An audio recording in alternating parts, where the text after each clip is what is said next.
Welcome to the closing dinner of the 12th annual ASU+GSV Summit. Thank you so much for being here.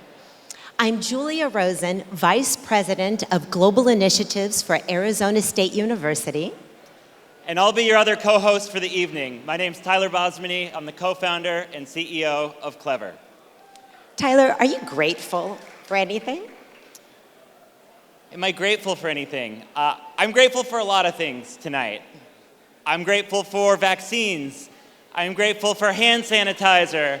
I am grateful for all of the work that has gone on behind the scenes to make it possible for us to be here and celebrate together tonight. Yes, indeed. What about you, Julia? What are you grateful for? Well, I'm grateful for everyone out here. I'm grateful for this gorgeous event. And on a personal level, and also on behalf of Arizona State University, I am so grateful for our partnership with Deborah Quazzo, Michael Moe, and the fantastic team at GSV. Let's give a big round of applause, because not only have they been fantastic business colleagues for all of us out here, they're friends and increasingly family. So what's up tonight? Folks, we haven't been able to get together for a closing dinner like this for 2 years. And so if you haven't noticed, we decided to kick it up a notch. And we have got an incredible show for you tonight. We are going to kick things off highlighting some really amazing innovators in our space. Then we're going to a live startup competition with $1 million in cash and prizes at stake. I can't wait for that. Absolutely. I also can't wait for later in the evening when we're going to be joined by renowned author and comedian Mindy Kaling. And then we're going to end the evening with an amazing dance party. Tyler, are you ready to dance? I'll see you on the dance floor, Julia. Excellent. And we'll see all of this entire group on the dance floor as well. All right. Well, to kick things off for tonight, we're going to get started with a very special Lifetime Achievement Award. So please join me in welcoming the Western Governors University to the stage.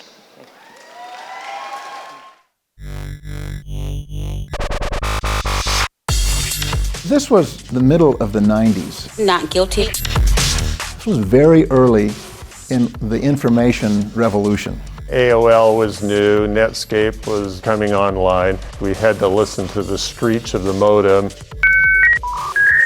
The internet was pretty new and pretty slow. You've got mail. Very few people used email. Very few did e-commerce. WGU came about as a result of discussions that I began to have with a group of governors from the western states who were in Utah for a meeting of the Western Governors Association. I had seen every year institutions of higher learning coming to the legislature to ask for more and more buildings and bigger space, and it was getting more expensive, and I could see tuitions rising. A conversation broke out among the other governors, and it was clear that they shared the concern. I was watching the development of the internet. Oh, with America Online. I was able to see that that was going to dramatically change the world. I had probably the most extensive background in technology of any of the sitting governors at the time, and I said, this could work. We just need to get onto it. I was really focused upon opening doors to people who did not have a chance to get in that door earlier in their life. I'm a guy who flies, and I used to train pilots. And when you're training a pilot, you get a certificate by how well you perform, not how long you sit in the seat. I remember Governor Roy Romer telling a story about how he would never send a pilot away with a license without having demonstrated his or her competency. That was a searing moment for me. From that conversation came the two distinguishing characteristics of WGU. One is that it would be delivered using technology. Two, that we would use a competency measurement method. Higher education takes too long, costs too much, and doesn't deliver the product. We wanted to change the face of higher education. And we finally concluded, let's form the university. Rather than sign the Articles of Incorporation, we decided to click with a mouse the formation of WGU. I joined WGU in 1999 when they said, we want you to be president of a university. This was a university that had about 8 people working for it and no students. So what they were really hiring is the president of a startup. We were a startup. We had to raise capital. Each of our 19 member states put in $100,000. That went by really quickly. We then had to work with private industry to get them to fund it. And there were some miracles that happened. I was able to get an appointment to see Scott McNeely, who at the time was head of Sun Microsystems, went to his desk, brought out a checkbook, and wrote out a check. It was for $500,000. I think it was obviously one of my better donations in the history of my donations. We were able to tell people, yes, we're being funded by people like Scott McNeely. It opened doors. Bill and Melinda Gates Foundation, $1 million. Secretary of Education, Rodney Page, $10 million grant from the Department of Education. I was looking for ways that we could improve education. And I saw this as a revolutionary idea and wanted to kind of be a part of it.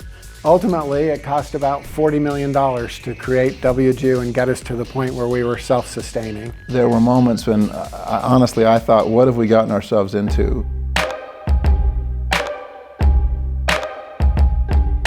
We had this dilemma. How do you get a university accredited if you have no students, and how do you get any students before you're accredited? Some of the greatest discussions or fights were to try to convince educational rating institutions that you could really have performance learning.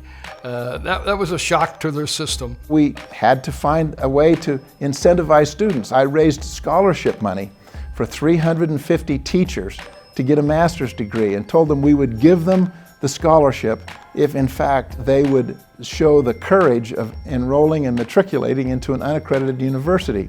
And they did, and it worked. Our first graduating class was 1 student. That was it. The graduating class of 1. We had this ceremony in the gold room of the Capitol. We presented her the first master's degree. When I think about that moment, and I think of the 140,000 graduates who have now gone through a similar moment, it is a nostalgic experience. But it's also a great testament to the power of an idea at the right moment and time.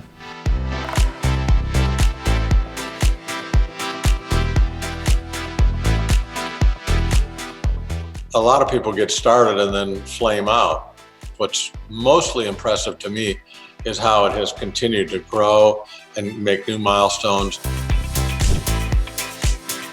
What I saw there were 3 wonderful human beings that I considered America's heroes. People don't give them enough attention of what they actually did. They contributed to American education.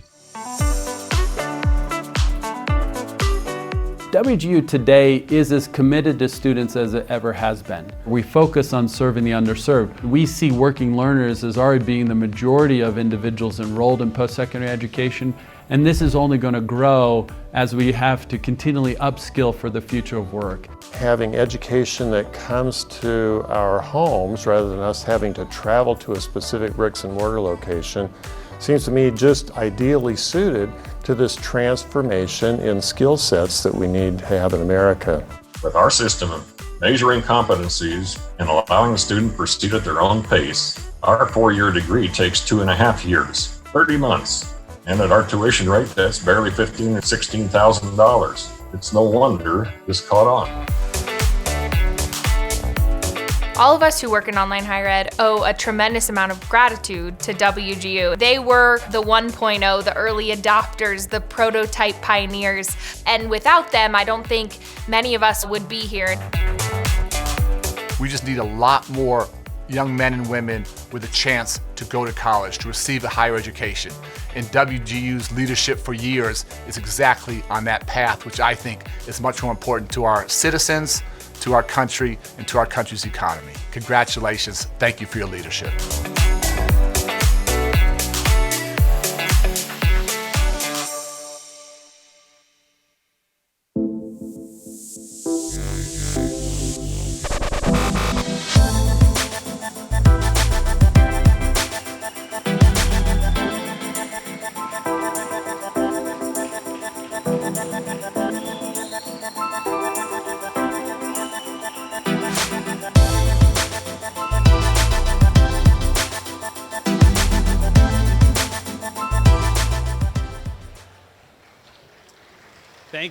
Thank you so much. It truly is an honor to be here and to recognize these three amazing men who had an incredible vision. WGU was truly founded to expand access to high-quality education, especially to the underserved. It was also founded simply on the principle that of the inherent worth and talent of every individual, and that if given the opportunity, they would have something big to contribute. We continue today to strive to increase quality, expand access, and optimize outcomes in higher education. And certainly what WGU is today would have not been possible without the vision of these three wonderful men. 24 years since its founding, WGU today has graduated over 247,000 individuals.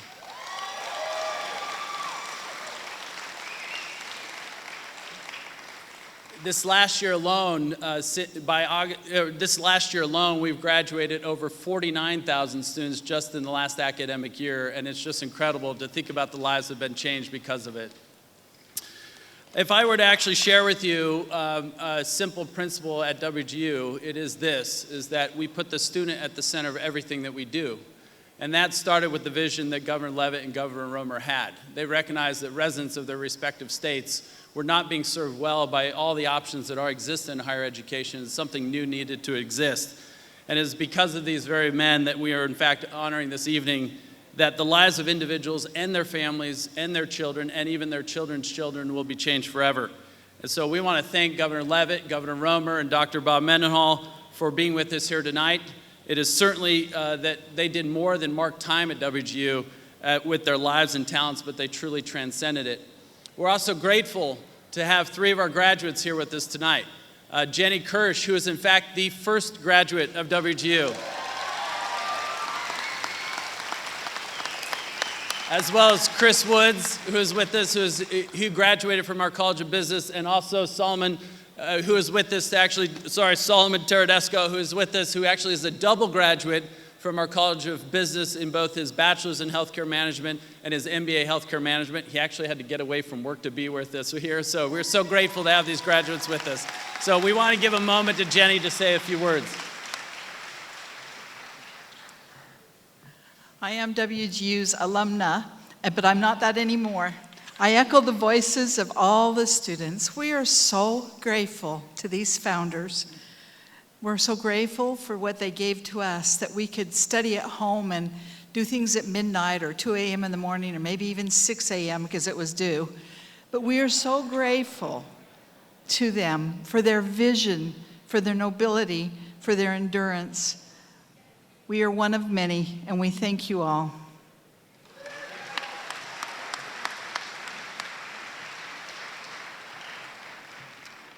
I'm grateful for this recognition of WGU, but really we need to recognize so many people who contributed to making this innovation possible, starting with these governors and fellow governors that had the vision to do it, but corporate leaders and foundation leaders and academic leaders, and especially the employees of WGU that joined this fledgling enterprise with no guarantee they would get their next paycheck, and somehow managed to create this great university.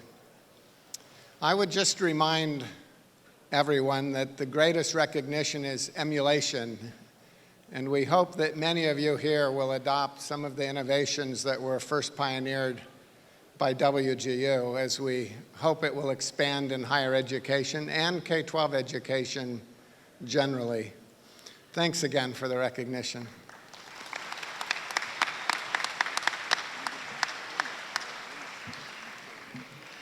I want to thank you for the award. Let me tell you, I was just doing the work I was supposed to do as a governor. I have been driven all my life by the people that I knew and know who had more talent than I, but didn't have the opportunity to develop it, to grow it. And I tell you, WGU and many of you in this audience are doing the world's most important work, and that is making available education and training to people who do not have access to it. Secondly, making it available at a cost that they can afford and not get in debt. And third, doing it based upon competency so that you are qualified to do the work that you are trained for. You're a part of the world's most important work, and I'm glad to be associated with you with this award. Thank you.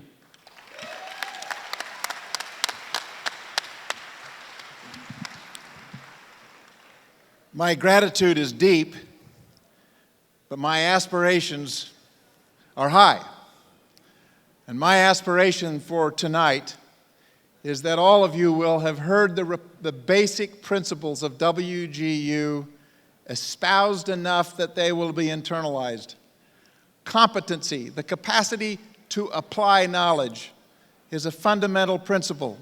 The use of technology to scale, that value is the combination of both quality and cost, and both matter. And that every university should put students at the center. Thank you for this recognition. Please internalize the principles. They are forever principles. Thank you. Thank you again, Governor Levitt, Governor Romer, and Dr. Bob Mendenhall. Thank you also for our graduates for being here, Solomon Torrescano, Chris Woods, as well as our first graduate, Jenny Kirsch. Thank you again so much for the recognition. Thank you.